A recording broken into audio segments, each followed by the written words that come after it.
Siempre aquí donde...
Bueno, buenas, buenas.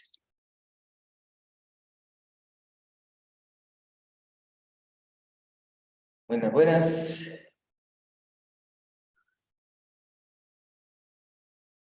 Mercedes, Jamie. Hola, profe, aquí estamos. Buenas, Mercedes. ¿Cómo estás? Bien, gracias. Hola, Jamie. Hola, compañeros. Hola, profe, buenas noches. María José. Hola, Paul. María José, ¿tú presentaste la prueba de suficiencia de inglés? Sí, señor, Bueno, ya tengo resultados, ¿listo? Entonces, pero el semestre pasado, profe. que fue cuando íbamos a ver inglés, que lo hicimos con la profe Natalie. De eso Sí. ya tenemos los resultados. Ah, bueno, entonces no, es que me mandaron unas actualizaciones, pensé que no las tenías, pues si las tienes ya, perfecto. Ah, sí, señor. Listo, súper. Ok, bueno, vamos a empezar en esta noche para poderle dar como tiempo a esta clase, por lo que hoy terminamos más temprano. Entonces, vamos a hacer un recuento corto de lo que habíamos visto en la clase anterior. Déjenme les comparto acá rapidito. Y, bueno, ya vimos Pompeyo, les estaba explicando el líder militar. También vimos precisamente la división de los reinos, la crueldad que tenía el primer emperador, y vimos lo de las construcciones, precisamente. Espera un segundo, miro acá una cosa.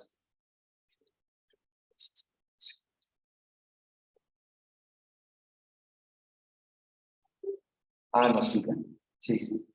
Entonces vimos todas las construcciones que había hecho Herodes el Grande, bueno, las ruinas que ya vemos en la que se las dedicó al emperador Augusto, primer emperador romano, ¿se acuerdan? Y creo que nos quedamos acá, ¿cierto? En las fortalezas militares que él había precisamente construido. Ok, en este momento no nos vamos a salir de Herodes el Grande, ¿listo? Porque digamos que ustedes saben que Herodes Antipas es el que está como involucrado más directamente en todo esto de Jesús. En lo que tuvo que ver Herodes fue en la matanza de los niños, pero tenemos que hacer este recorrido precisamente para que sepamos de dónde sale todo este tema de la composición del Nuevo Testamento en los tiempos de Jesús. Entonces, es importante hablar de las fortalezas militares. ¿Por qué? Porque entre esos vamos a encontrar que él hace fortalezas militares para cuidar en las partes altas, y entre esos hay tres.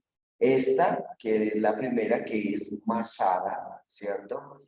Y Herodión. Son dos de las fortalezas, y bueno, estas son las ruinas, así que se las encontré las fotos como más actuales de las fortalezas de Herodes el Grande, que aún, digamos, que siguen las ruinas y son parte hoy de los recorridos históricos que hay. Pero esta es la que nos importa, la fortaleza de Maqueronte, ¿sí? Obviamente eso es una reconstrucción digital, pero más o menos esto es lo que usted tiene que imaginarse. ¿Por qué es importante? Porque esta era la ciudad precisamente de Herodes el Grande, ¿sí? La fortaleza de Maqueronte. Entonces, esta digamos que es la que más nos importa para tener en cuenta. De hecho, varios historiadores creen que ese fue el lugar donde precisamente Juan el Bautista fue condenado. De hecho, miren lo que me encontré de un comentario de William Berkeley, que señala: Herodes Antipas había visitado a su hermano en Roma. Durante esa visita sedujo a la esposa de su hermano Herodías, volvió a casa, echó a su propia esposa y se casó con su cuñada, a quien había alejado de su esposo. Y recuerden ustedes que esa fue una de las demandas precisamente de Juan el Bautista, ¿cierto? ¿Se acuerdan? Contra Herodes Antipas. Y entonces Juan, reprendiendo a Herodes pública y severamente, era muy arriesgado reprender a un déspota oriental, y Herodes se vengó. Juan fue echado a las mazmorras de la fortaleza de Maqueronte, emplazada en las montañas cerca del Mar Muerto.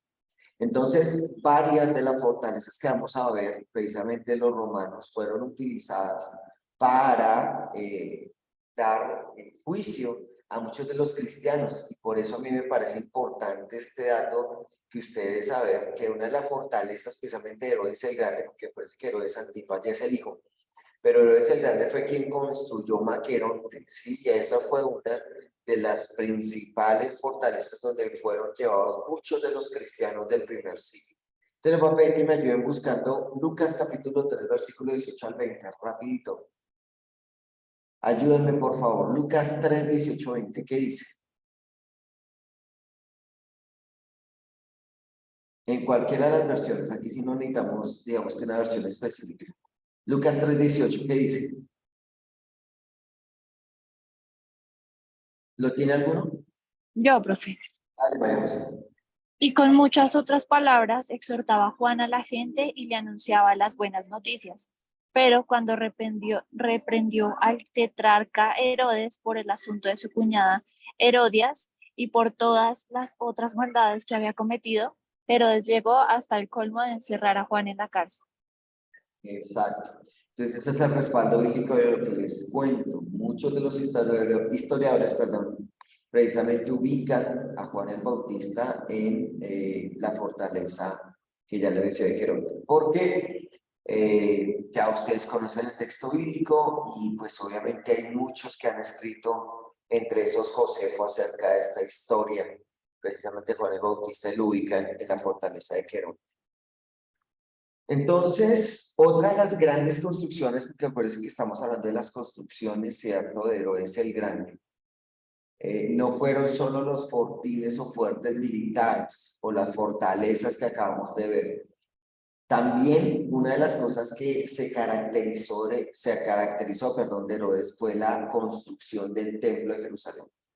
2 veces más grande que el original, más o menos es lo que se calcula, digamos que por las ruinas y lo que existe hoy en Jerusalén.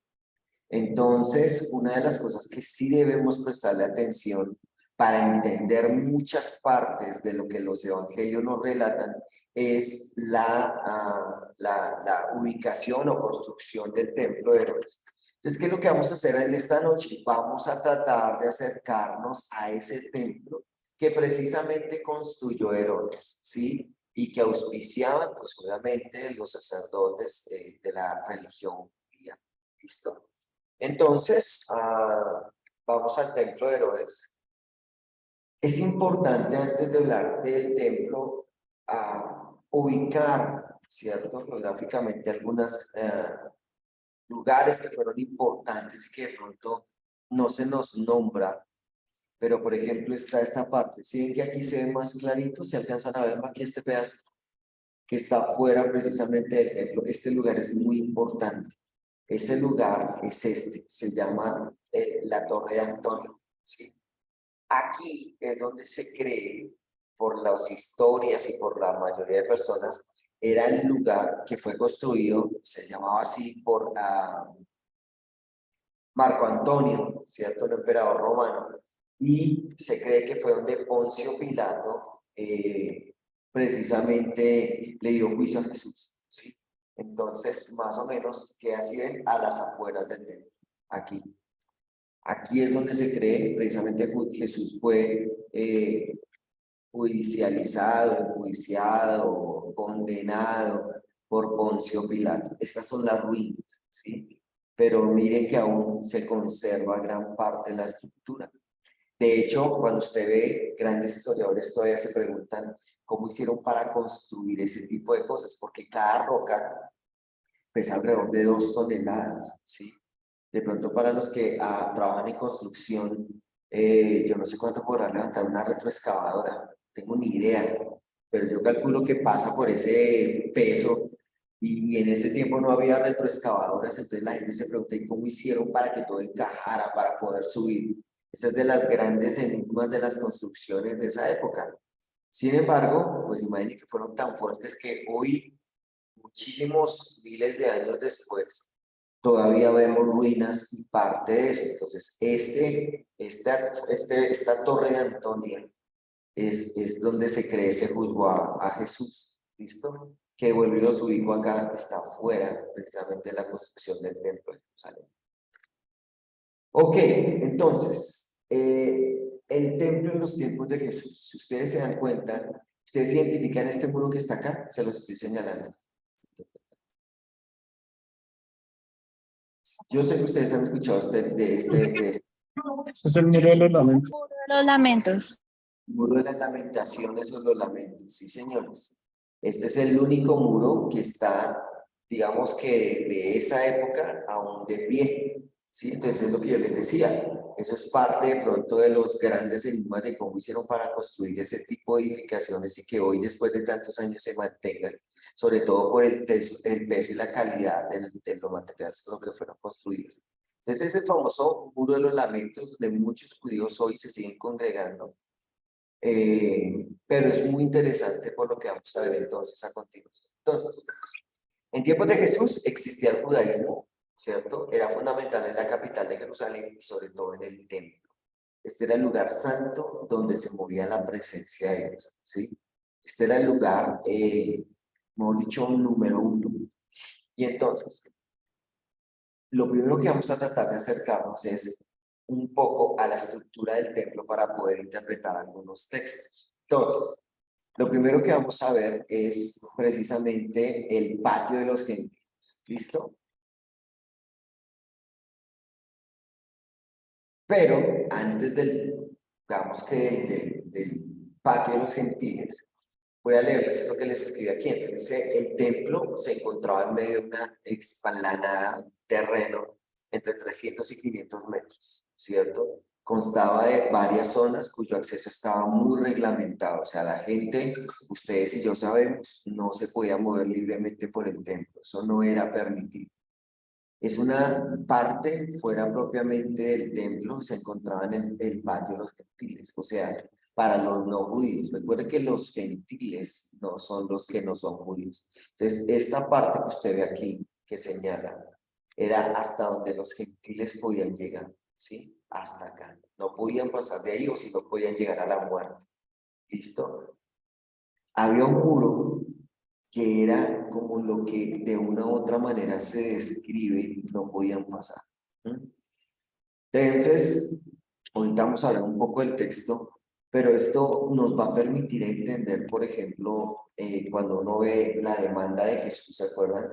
Y de los mercaderes. ¿Se acuerdan que uno ve en las películas? Si usted ha leído muy juiciosamente, uno se da cuenta que Jesús estaba muy enojado, ¿cierto? Porque los campistas, recuerden ustedes, se hacían aquí, en estas puertas, y hasta aquí pueden llegar los gentiles. Tengan en cuenta ese dato para lo que les voy a explicar. ¿Listo? Sigue otro que era muy conocido, bueno, que hacía parte del templo, era el atrio de las mujeres, ¿sí? De pronto, algunos de ustedes y yo no sabíamos que existía un atrio especial para las mujeres y cada columna se guardaba un elemento especial para precisamente los sacrificios. Para eso, entonces voy a mostrarles un video que me encontré muy sencillo que nos va a explicar un poco acerca del atrio de las mujeres. Entonces, esperen, voy a compartirles aquí el sonido. Voy a compartirles mi pantalla y voy a cerrar un poco mi cámara para que corra más rápido mi micrófono, pero ya se los pongo a correr.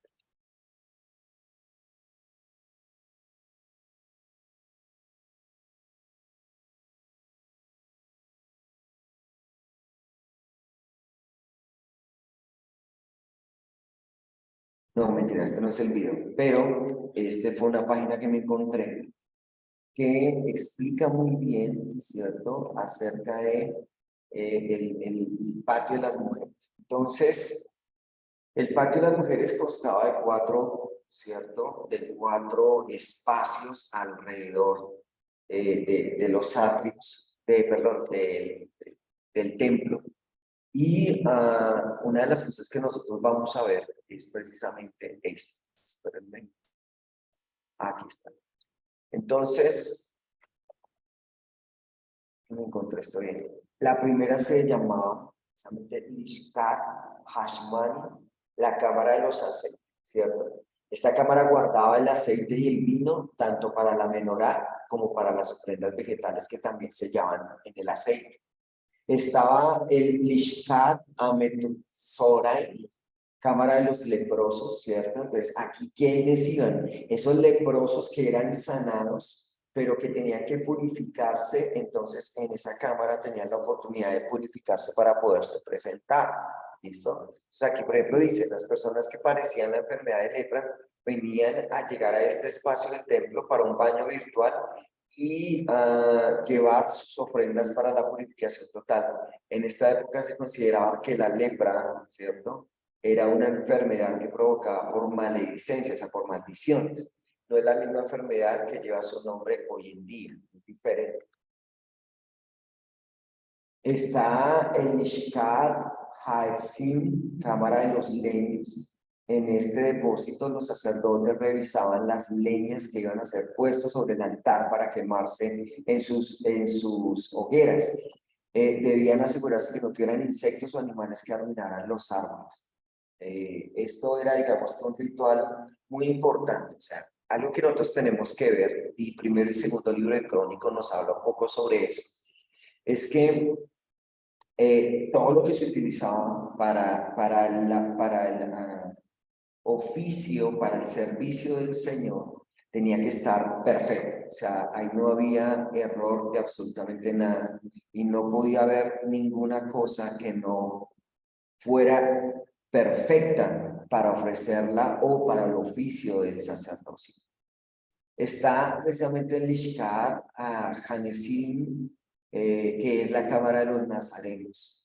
Entonces, era la última cámara donde se acercaban los nazarenos. ¿Sí? Recuerden que los nazarenos eran aquellos que hacían el voto de no cortarse el cabello.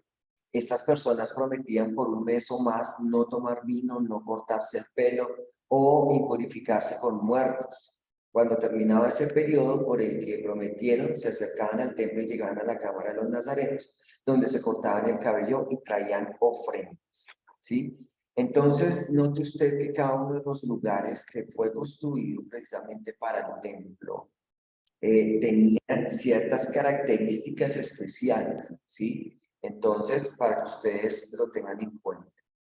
Entonces, esta parte, de pronto, muchas veces no la conocíamos, ¿cierto? El acto de las mujeres. Por eso es importantísimo, pues, que nosotros conozcamos a plenitud esto, porque algunos han malinterpretado el papel de las mujeres, ¿cierto? Pero había unas partes especiales y unos oficios especiales que las mujeres sí podían hacer dentro del templo. Ahora, hay otros atrios, que son los atrios de los sacerdotes y el atrio de Israel.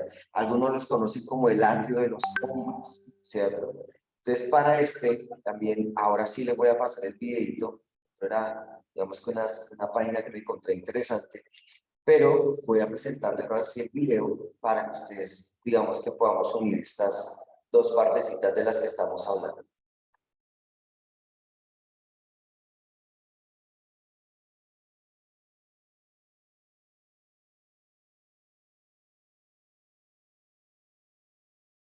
Extraño estiramiento antes de dormir elimina el dolor de espalda al instante. ¿Sabías que más del 80% de la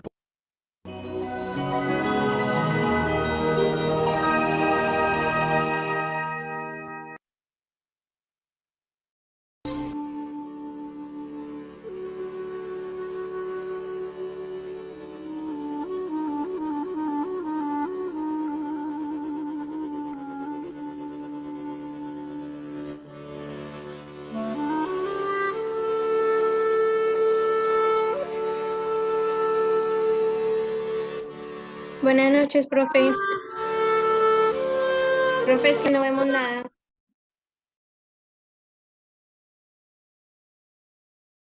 ¿No estaban viendo nada? Dios mío, espérenme ya. No, profe. No, profe, no estamos viendo. No hay problema, espérenme ya lo pongo. Vaya.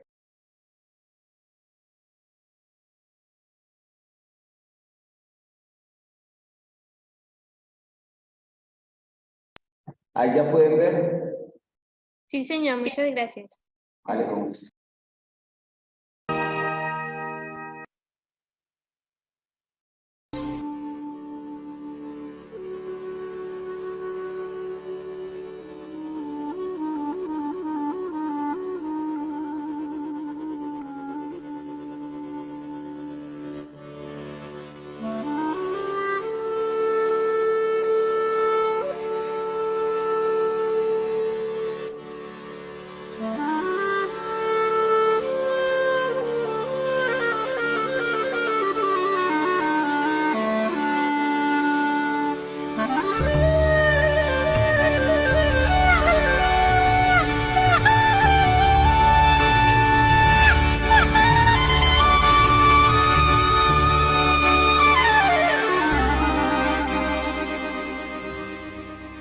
Este templo, luego refaccionado por el rey Herodes, medía 161 metros de largo por 67 metros y medio de ancho.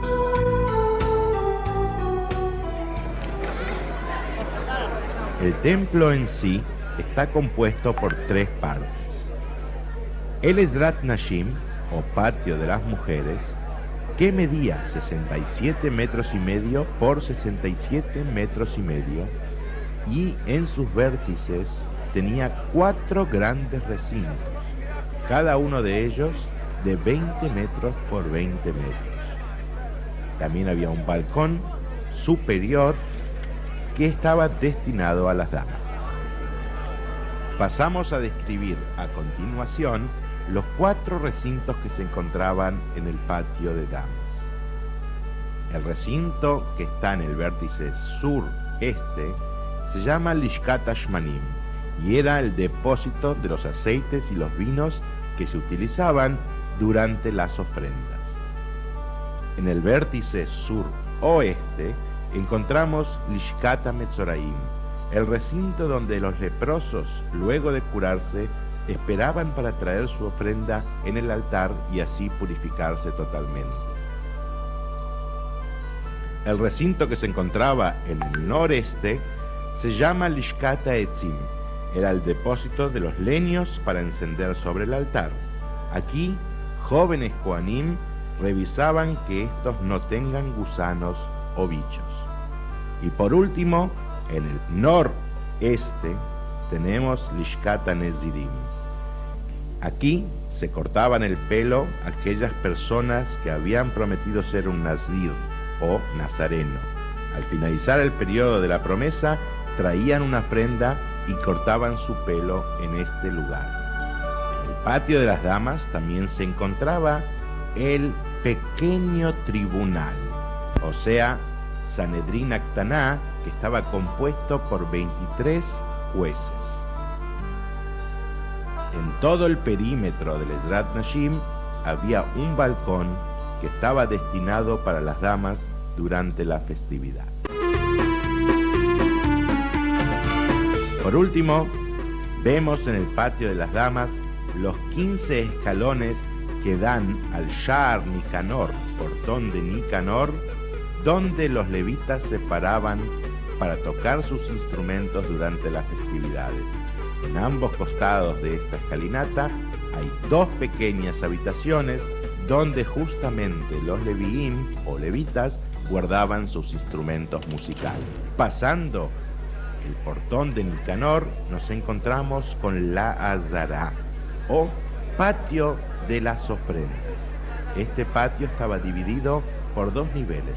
Un primer nivel de unos 6 metros más o menos de ancho que se llamaba Ezrat Israel, patio de Israel. A partir de ahí había unos 4 escalones que daban al Ezrat Kohanim o patio de los sacerdotes. En este patio, en el centro, se encontraba el gran altar. Este altar, como podemos apreciar, era muy grande. Medía 16 metros de ancho por 16 metros de largo y 5 metros de altura. Se accedía al altar a través de 3 rampas. La mayor medía 16 metros de largo y era la que llevaba directamente al centro del altar. Sobre el altar había 3 fogatas. En el patio de los Kohanim, a los costados, había pequeños recintos que cada uno tenía una función específica. Podemos encontrar Lishkat HaMadihin, la cámara donde se lavaban los intestinos de los animales, Lishkat HaParvá, el recinto donde se curtían los cueros de los animales, el Lishkat HaMelach, el depósito de sal, y del otro lado vemos el Bet Mitbahaim, el lugar de faenamiento de los animales, donde había ganchos, mesas y columnas donde se faenaban y se despellejaban los animales que se iban a acercar al altar. Detrás del portón de Nicanor había 2 recintos más. A la derecha estaba Lishkat Pinjas HaMalvish, donde se tejían y confeccionaban las ropas de los sacerdotes. Y a la izquierda, Lishkat Habitim, el recinto donde horneaban las tortas o especies de matzot que acompañaban a ciertas ofrendas de cereales. Entre el altar y el portón principal del gran edificio del Ulam estaba el Kior, que era una especie de fuente de cobre donde los Kohanim o sacerdotes lavaban sus manos y pies ritualmente antes de comenzar el servicio en el templo. En la parte sur tiene 3 portones, los que pasamos a describir. El primero se llama Shara Delek, portón del combustible. El del medio, Shara Bejorot, portón de los sacrificios de los primogénitos. Y el Shar Amaim, portón del agua, ya que sobre él había una mikve que servía de baño ritual para el Kohen Gadol. Y por su lado norte hay también 3 portones. El primero se llama Shar Anitzot, portón de la chispa. El del medio era el Shar Korban, el portón de las ofrendas, por el cual entraban los animales que se ofrecían sobre el altar. El tercero, Shara Moquet, portón del hogar. Completaban los 7 portones que tenía el Beit HaMikdash el mencionado Shar Nicanor que dijimos antes, que dividía el patio de mujeres del patio de los sacerdotes. Vemos ahora en la parte norte 2 construcciones importantes. Una de ellas, la más cercana al centro, es el Lishkat Sanedrin Agdolá, que era el recinto donde estaba el Supremo Tribunal, compuesto por 71 ancianos. La otra construcción que podemos ver con una cúpula se llama Beit HaMoked. Este recinto estaba ubicado fuera de la muralla del templo sobre el lado norte y tenía un techo en forma de cúpula. En su interior había 4 habitaciones. Una era Lishkat Lechem HaPanim, donde se amasaban y horneaban los 12 panes sagrados que iban sobre la mesa de oro dentro del santuario. La otra, Lishkat HaTlaim, en ella se revisaban que los corderitos que se iban a ofrendar no tengan ningún defecto que los convierta en no aptos para el altar. La tercera es Lishkat HaAvanim, donde los Hashmonaim o Macabeos guardaron las piedras del altar profanado en su momento por los griegos. Y por último, nos encontramos con Lishkat HaMoked.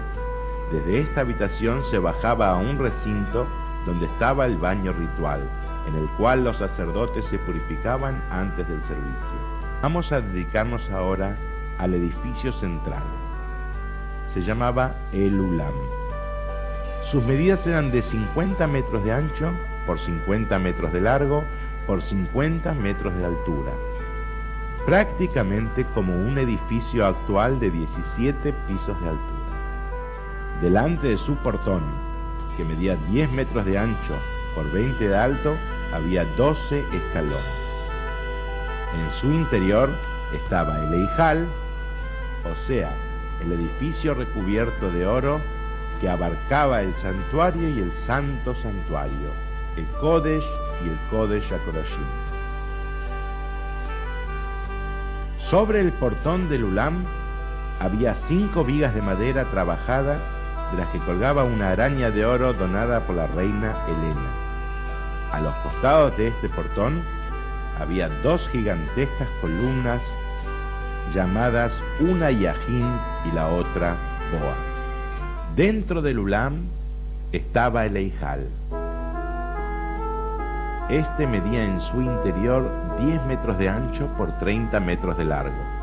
Sus paredes tenían un grosor de 3 metros y estaban íntegramente revestidas por una capa de oro puro de aproximadamente 1,5 milímetros de espesor. El Eijal estaba dividido por una hermosa cortina formando 2 recintos separados. El recinto exterior de 10 metros por 20 metros era el Kodesh, o santuario, y en él estaban la menorá de oro, la mesa de los 12 panes y el pequeño altar de oro para el incienso. El Kodesh HaKodashim, y allí solo entraba el Kohen Gadol, el gran sacerdote, una sola vez al año, en Yom Kippur.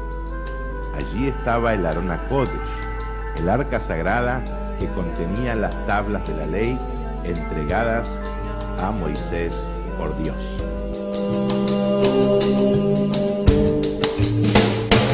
Ay, ay, ay, ay, ay.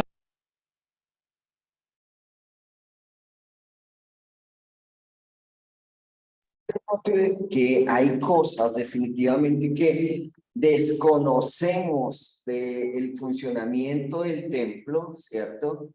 Y ahorita voy a hacer lo que les digo, un ejercicio práctico. No, ya ahorita no alcanzo, es que el tiempo con ustedes se va muy rápido. Pero, ok. Pero voy a terminar esta idea para que ustedes vean lo siguiente. Ya, creo que ahora sí me pueden ver. Entonces, una de las cosas que nosotros debemos entender es lo que precisamente lo que quiero decirles acá, ¿sí?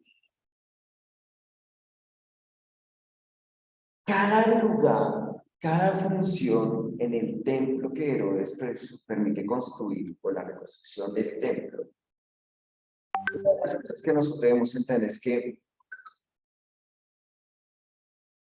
el templo para los judíos es supremamente importante porque el templo es su lugar para adorar, ¿sí?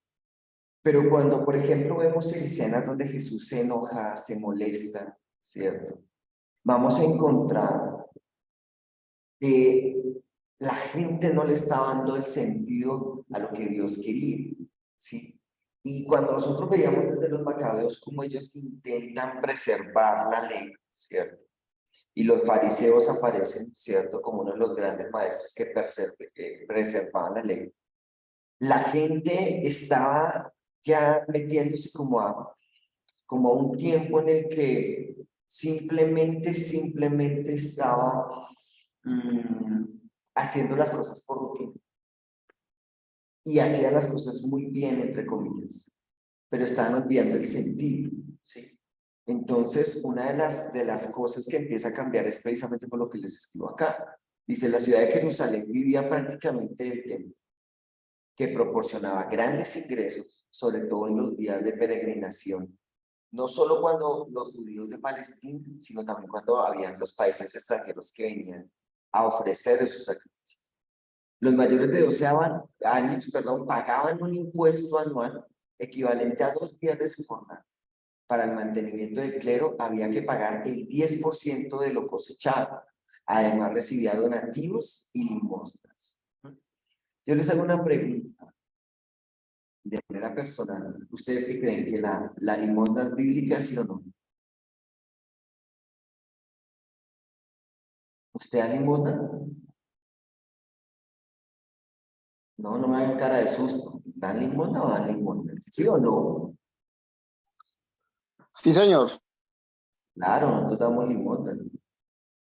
¿Qué es la limosna? La limosna, según el texto sagrado, es lo que yo aparto de mis ingresos para los pobres. ¿Sí? En la iglesia se nos habla muchas veces de ofrendas, diezmos, primicias, pero nunca se nos habla sobre limosna. En cambio, en la iglesia tradicional se recoge la limosna. Y es lo que se recoge exclusivamente para la gente pobre. ¿Sí? Entonces, noten ustedes que en un momento determinado el templo empieza a vivir, ¿cierto? De muchas de las costumbres y sin duda alguna, parte de las demandas de Jesús eran esas, ¿sí? Pero hay otras razones más profundas que si nosotros empezamos a entender, por ejemplo, el patio de los gentiles, vamos a ver lo siguiente. Está Jesús, ¿se acuerdan? Y Jesús tuvo que haber estado en el patio de los gentiles observando un rato a los cambistas, a los que cambiaban las monedas, porque recuerde usted que las monedas que el templo recibía no podían ser monedas de otras naciones que no fueran las estipuladas por los mismos sacerdotes judíos, ¿sí? Entonces, la gente tenía que venir y cambiar las monedas y pues obviamente, como cuando usted a una casa de cambios, usted tenía que dejar una parte para poder cambiar y tener las monedas que a usted le están pidiendo. ¿Por qué se los digo? Porque otra fuente de ingreso adicional era el comercio organizado de animales y el cambio de la moneda. El propio templo vendía los animales adecuados para los sacrificios y las limosnas. Y las limosnas no podían entregarse salvo en la moneda del templo, lo que yo les decía, porque los cambistas se volvieron esenciales en el. Entonces, ¿se acuerdan cuando Jesús viene y empieza a volcarle la silla, las mesas, le abre las jaulas? ¿Y cuál fue la demanda del Señor? ¿Se acuerdan? ¿Cuál fue? ¿Han leído la Biblia alguna vez? Claro, Habían profe, vuelto que una cueva de habían ladrones. convertido el templo en cueva de ladrones. ¿Cómo? Mi Henry, casa es casa de oración, pero vosotros la habéis convertido en cueva de ladrones. ¿cuál era la demanda de Jesús? Jesús estaba muy bravo, porque estaban vendiendo animalitos y cambiando monedas. ¿O porque Jesús estaba tan bravo? Porque se había perdido el propósito. Pero bueno, bíblicamente, ¿cómo defino que el propósito se perdió? Porque Jesús llegó a fabricarles a todos las cosas. Y dice lo que acabo de decir Daniel hace un momento.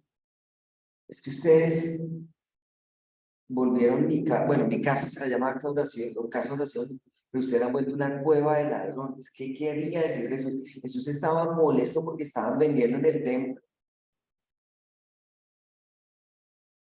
¿O porque Jesús estaba tan bravo? Porque no estudiaban y no leen la Biblia y no pueden responder. ¿Por qué estaba Jesús Porque bravo? digamos que, bueno, de lo que he mirado, sobre todo en el último libro del Antiguo Testamento que se habla un poco de eso, es que ya la esencia de la preparación para llevar la ofrenda ya no se hacía, digamos inicialmente. Se volvió fue un mercado, pero donde, digamos, aún los animales que se vendían no eran, no estaban de la mejor manera listos y predispuestos para el sacrificio, sino, digamos, tengo estos animales, puede haber uno hasta enfermo, uno que no está bien, pero lo importante es venderlo para el sacrificio. Entonces todo se volvió fue más un negocio que el propósito esencial de buscar la preparación de darle a Dios lo que voy a entregarle a Él. Que hasta, si no estoy mal, por eso es que en Malaquías el Señor pregunta el texto que nosotros siempre usamos para hablar de diezmos, de ofrendas, que el Señor dice, bueno, ¿dónde está mi honra? ¿Dónde está lo lo que yo estoy pidiendo? A otros sí se lo dan, pero a mí, ¿por qué no? Ok, bueno, yo también he escuchado un poco acerca de eso, pero es que a mí el mismo texto me responde, ¿sí? Sin necesidad de pronto de buscar muy allá, y eso es lo que yo creo que ustedes entiendan. Entonces, ¿qué vamos a hacer? Ustedes van a averiguar, pero con autores serios, ¿no? Porque Jesús estaba tan bravo. Y mañana, ¿cuándo es que tenemos clase? Mañana o el miércoles, no recuerdo. El miércoles, profe. El miércoles discutimos porque Jesús estaba tan bravo. Tenga en cuenta el patio de los gentiles que lo acabo de aprender, ¿listo? Tenga en cuenta eso, el patio de los gentiles. ¿Listo? Bueno, Dios los bendiga. No, porque ustedes hablan mucho. Una pregunta. Jesús, cuando sanó a un leproso en la Biblia, parafraseándolo porque no me acuerdo muy bien el texto, pero él le dice como, pues quiero hablar de lo que hiciste en mí, el milagro que sucedió en mí. Y Jesús le dice que no, que solamente vaya al templo. Y cuando él le dice eso, habla sobre el atrio de las mujeres. O sea, el va al templo es... Solo puede llegar hasta la puerta de los leprosos. Ah, Ahí, ok. ahí fue donde él testificó. Y mira, María José, que acá está haciendo un ejercicio interesante. Ya sabes a dónde llegó por el contexto de con lo que sabe ya del templo. ¿Ves? Por eso hay que conocer las partes del templo. Me alegra, gracias por el ejemplo. Y me alegra que ya seas más profunda en la vida. Entonces, Mañana vemos, juiciosos. Bendiciones. Bueno, profe, Digo- muchas gracias. Miércoles. Gracias. Gracias, bendiciones.